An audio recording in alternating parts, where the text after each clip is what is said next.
we did a lot of things to this project. We picked the orientation file that we wanted to use, whether portrait or landscape. We had our colors layer unlocked and were able to assign colors to these 3 boxes. We then locked it, unlocked the squares, and drew squares for every single box, whether it was white, black, or colored. And now I'm ready to draw my lines. So I'm gonna lock this, go to my line layer, and I'm going to grab my line tool. So under the rectangle is the line segment tool. When you're drawing in lines, your stroke needs to be turned on. So we need to flip this and have this as the color that we're using. And I want to make mention that you can change the thickness of your lines here, as well as the properties panel. So if you want a thinner line, go down. If you want a thicker line, you can go up in number. And I would just start at the top, basically, and just grab that line tool. Now, I don't want to play the game of, is this on the edge or not? So I'm going to go ahead and draw, holding my shift key, a line straight down to the corner. And I don't like the thickness. So I'm just going to increase it until I think it looks good. And I want to make sure that this goes right into this edge of this box. So I'm going to use my arrow key to bring it to the left. So now it looks like it's making a perfect square at a 90-degree angle. I'm going to do the same over here. But this time I don't want my thickness that thick, so I'm going to come down in points to make it look thinner. Okay. And I'm going to make sure that it's lined up perfectly with the other square.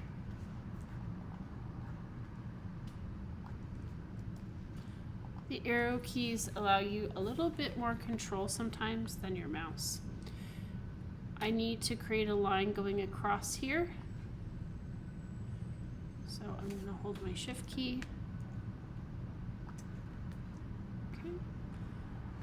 And maybe I can make that line a little thinner to add some variety. Okay, good. Anywhere you see color, touch, white or black, you need a line.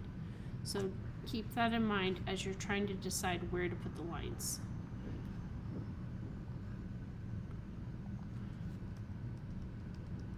And you want it right up against it. Okay, I'm not going to add a line here because white and black does not need a line, but I do need a line on the base as well as the side. So let's tackle the side.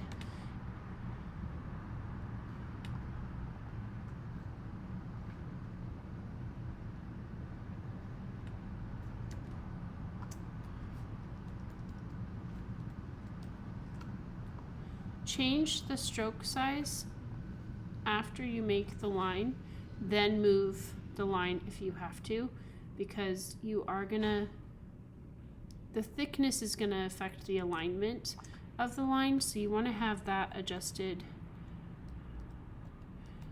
first. So if I was to go ahead and change this now, I'm gonna have to move it again anyway.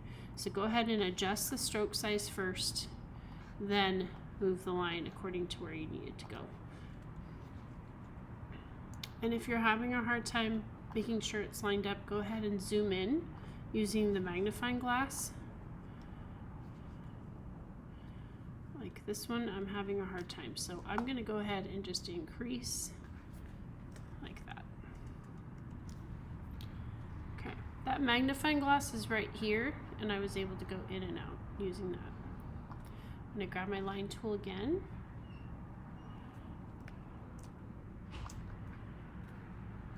Thicken the line.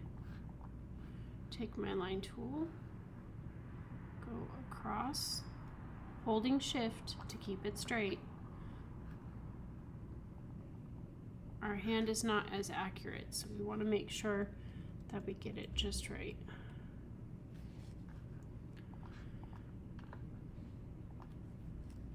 Don't leave any gaps unless it's intentional.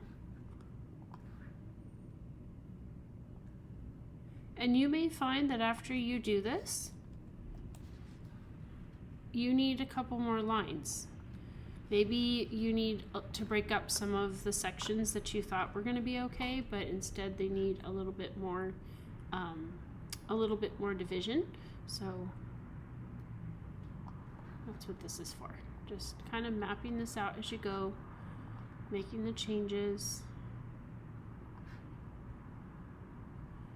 Okay, holding shift. And also considering contrast. So we've got contrasted thickness throughout. Not every line is going to look the same, because it creates weight, visual weight throughout your piece. So that one part of the design doesn't get heavier than the other.